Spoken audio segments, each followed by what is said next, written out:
देखिए क्या कहूँ, एक चिंता तो इस सरकार को इनके तौर तरीकों में एक इंट्रोस्पेक्शन होना चाहिए।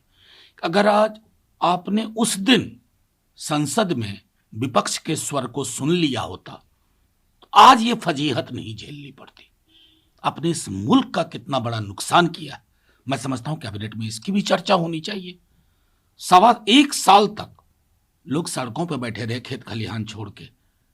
उसका भी मूल्यांकन होना चाहिए और आगे के लिए एक संदेश भी लें, स्वीकार करें, एक शिक्षा कि आपके पास 303 का आंकड़ा है ना, आंकड़ों के अहंकार से बचिए। यह अहंकार बहुत बड़ा शत्रु होता है किसी भी निजाम का, किसी भी हुकूमत का। लेकिन सर, जब अपना हो चुकी है तीनों कृषि कानूनों को वापस लेने की, इस बीच में जो सुप्रीम कोर्ट ने एक पैनल बनाया था किसानों से या जो भी स्टेक होल्डर्स हैं उनसे बात करने के लिए, 3 सदस्यों की, अनिल घनवत उनमें से, उन्होंने कहा है कि उन्होंने सुप्रीम कोर्ट में अपील की है कि जो उन्होंने रिपोर्ट सौंपी है उसको अब पब्लिक डोमेन में लाया जाए। क्या बिल्कुल कहेंगे? पब्लिक डोमेन में वो आना चाहिए, विशद चर्चा हो। और खास तौर पे जो एमएसपी को लेकर के किसानों की मांग है, एक तो फसलों का दायरा बढ़ाने की और लीगल गारंटी की, उस पर फौरी तौर पर विचार होना चाहिए। सर, जो कि इकोनॉमी से जुड़ा हुआ है, क्रिप्टो करेंसी का काफी लंबे समय से चर्चा हो रही है। पिछले बजट सेशन में भी इस बारे में संसद में चर्चा हुई थी। लेकिन अब सरकार ने एक ड्राफ्ट तैयार कर लिया है कानून की शक्ल देने का, जिस इस ड्राफ्ट के में ये कहा गया है कि जितने भी प्राइवेट प्लेयर्स हैं उन पर रोक लगेगी और आरबीआई अपनी तरफ से क्रिप्टो करेंसी या डिजिटल करेंसी जारी करेगा, उसी को मान्यता मिलेगी। क्या कहें? देखिए मैं समझता हूं कि इस सरकार को बहुत वक्त लगता है कोई भी निर्णय लेने में। इसका एक उदाहरण ये भी है, कई सदस्यों ने सदन के अंदर इस बाबत सरकार को आगाह किया था, सुझाव दिए थे, तब हंस के उड़ा दिया था। कई सदस्य ऐसे भी थे सत्ता प्रतिष्ठान के जो ऐसी बातें कर रहे थे जो आज के उनके नजरिए से बहुत बड़ा फर्क है। मैं समझता हूं कि अभी भी 100 बात की एक बात कि सरकार को ये पूरी कोशिश करनी चाहिए ना, किसी भी विषय पर आप विपक्ष को सुनिए। आपके हाथ में सत्ता है, लेकिन पूरा का पूरा विजडम आपके हाथ में नहीं है, आपके जहन में नहीं है। विजडम तो बटा हुआ है, सुनना शुरू करिएगा तो मैं समझता हूं परिस्थितियां बेहतर होंगी। सर, विपक्षी दलों की आप बात कर रहे हैं तो एक विपक्षी दल टीएमसी, जिससे त्रिपुरा में जिस तरह का संघर्ष है, पहले पश्चिम बंगाल में हमने देखा टीएमसी और बीजेपी के बीच संघर्ष, अब वही राजनीतिक संघर्ष त्रिपुरा में है। ममता बनर्जी आज प्रधानमंत्री से भी मिलने वाली है, इससे पहले गृह मंत्री से भी टीएमसी का सदस्य मंडल शिष्टमंडल मिल चुका है। आज भी ये मुद्दा छाएगा। क्या कहना सर देखिए आपका? मैं क्या कहूं, सिर्फ त्रिपुरा की बात नहीं है। पॉलिटिकल एडवर्सरी के लिए, पॉलिटिकल अपोनेंट के लिए जिस शत्रुता की जुबान और जिस शत्रुता के उपकरण का व्यवहार होने लगा है हमारे देश में बीते 7-8 वर्षों में, ये सबके लिए चिंता का विषय होना चाहिए। कल तक लोग बहुत प्रसन्न थे कि ऐसा हो रहा है, माहौल हमारे अनुकूल जा रहा है, लेकिन देखिए नतीजा क्या निकला। तो जब त्रिपुरा में जो आज हो रहा है, कल को वो हर गली चौराहे में हिंदुस्तान की हकीकत बन जाएगा। क्या फर्क रह जाएगा हम में और पड़ोस के तालिबान में?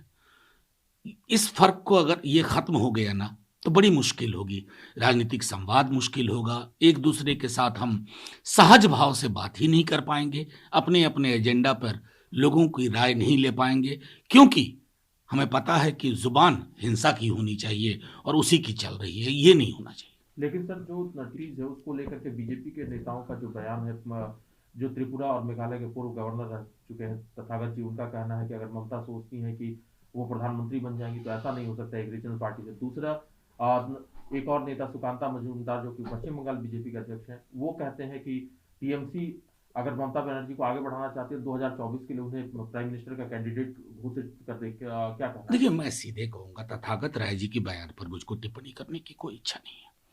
गवर्नर के पद की गरिमा का जितना नुकसान उन्होंने किया है ना, हाल के वर्षों में मैंने दूसरा उदाहरण नहीं देखा।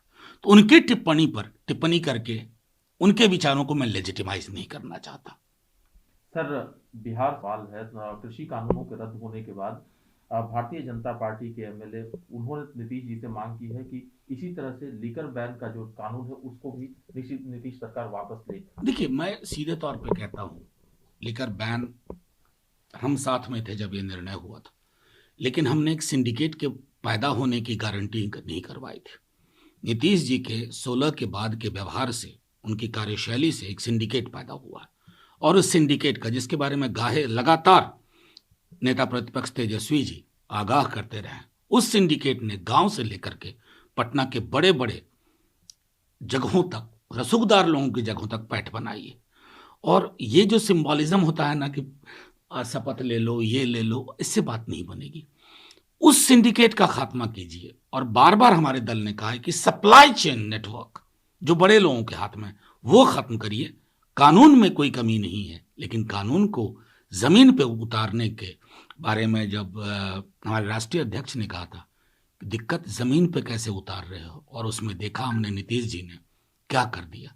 जहरीली शराब से लोग मर रहे हैं, जमादार को सस्पेंड कर दीजिएगा, थानेदार को सस्पेंड कर दीजिएगा, चौकीदार को सस्पेंड कर दीजिएगा, छोटी मछलियां, शार्क महफूज रहेगा।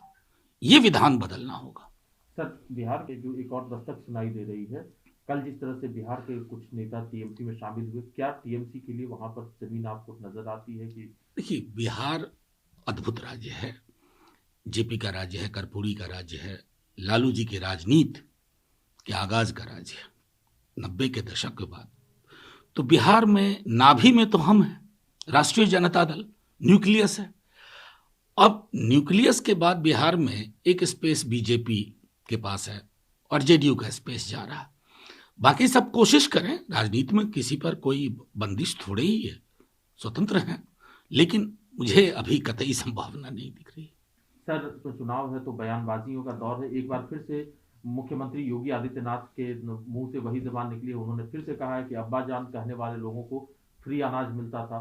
एक बार फिर से वही बातें। देखिए, मुख्यमंत्री जी के भाषा शैली पर मुझे हमेशा कष्ट होता है कि बहुत बड़े सूबे के मुख्यमंत्री हैं और उस राज्य में कई मुख्यमंत्री हुए हैं, किसी को मैंने इस तरह की, भाजपा के भी मुख्यमंत्री हुए, इस तरह की जुबान बोलते हुए नहीं देखा।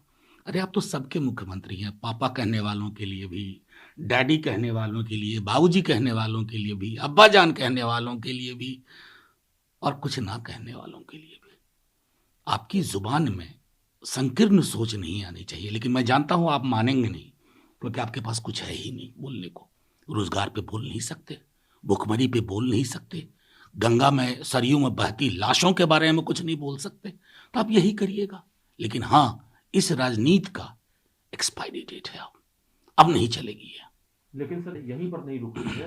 असदुद्दीन ओवैसी ने 370 सीए कानून को वापस लिए जाने की मांग करते हुए कहा था कि शाहीन बाग जैसे फिर से आंदोलन शुरू हो सकते हैं। उसका जवाब सीटी रवि, जो कि कर्नाटक बीजेपी के नेता है, उनका कहना है कि अगर शाहीन बाग की धमकी होती है तो इस पर सर्जिकल स्ट्राइक इसका जवाब होना चाहिए। सुरेंद्र सिंह यूपी बीजेपी के नेता है, उनका कहना है कि अगर शाहीन बाग करने वालों के लिए पोस्टमार्टम हाउस खुले होंगे। क्या कहना है? मैं सच कहूं तो मेरे कोई प्रतिक्रिया देने का मन नहीं करता इस तरह के बयानों में। मैंने कभी कल्पना नहीं की थी इस देश में किसी भी आंदोलन को लेकर, चाहे किसान आंदोलन के बारे में कम बोला गया, खालिस्तानी, पाकिस्तानी, क्या हो रहा है अब, क्यों हुआ ये? आंदोलनों को बदनाम करके आप कुछ हासिल नहीं कर सकते। आंदोलनों को समझना सीखिए। इस मुल्क में डेमोक्रेसी मजबूत हुई है आंदोलनों से। अगर ये लोग होते ना तो जेपी आंदोलन को भी कहते कि खालिस्तानी है, पाकिस्तानी है। असल में दिक्कत क्या है ना कि बीजेपी ने ऐसे लोगों को प्रमोट कर दिया है अपने दल में कि जो जितना भी भाजपा जुबान बोले, जो जितनी घटिया शब्दावली का प्रयोग करे, उसकी तरक्की के रास्ते ज्यादा बेहतर है। इस तरीके को जब तक नहीं बदलेंगे, ये भाजपा के लिए भी उचित नहीं।